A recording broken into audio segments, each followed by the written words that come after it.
Sakaling may umatake sa Pilipinas, gusto ng Pangulo na kayanin ng AFP na solong dumepensa ng hanggang 1 buwan bago magpatulong sa mga kaalyado. Kabilang yan sa pinagsanayan sa military exercise ng Sandatahang Lakas. Nakatutok si Chino Gaston. Sakaling sumiklab ang gulo at atakihin ang Pilipinas ng mga dayuhan, maaaring lilipas muna ang panahon bago makarating ang mga kaalyado ng bansa para sumaklolo. Kaya ang direktiba ng Pangulo sa Armed Forces of the Philippines kapag nangyari yun, maghanda para makapagdepensa muna mag-isa ang AFP ng hanggang 1 buwan.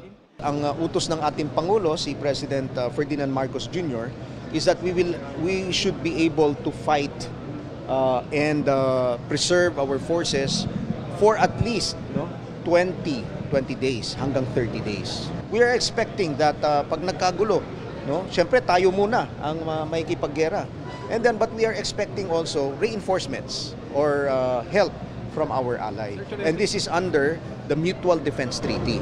Ang posibilidad ng isang pag-atake, pangunahing pinaghahandaan sa taunang AFP Joint Military Exercise Dagit pa, kung saan nagsasanib puwersa ang buong AFP, PNP, Coast Guard at Uniformed Services sa pagdepensa ng bansa. Sa ilalim ng AFP Modernization Program, napatibay na rin ang kakayahan ng AFP sa pagbili ng mga FA-50 fighter jets, mga frigates mula South Korea, air defense system mula Japan at mga missile systems mula India. May iba pang paparating na military assets. Pero ayon kay AFP Chief of Staff General Romeo Bronner, hindi pa ito sapat. Kaya nating i-depensahan ang ating bansa, pero ang sinasabi ko po, kulang pa. Kulang pa. Because if we consider the entire archipelago, ay hindi kaya nung current na kagamitan natin na i-cover yung entire archipelago.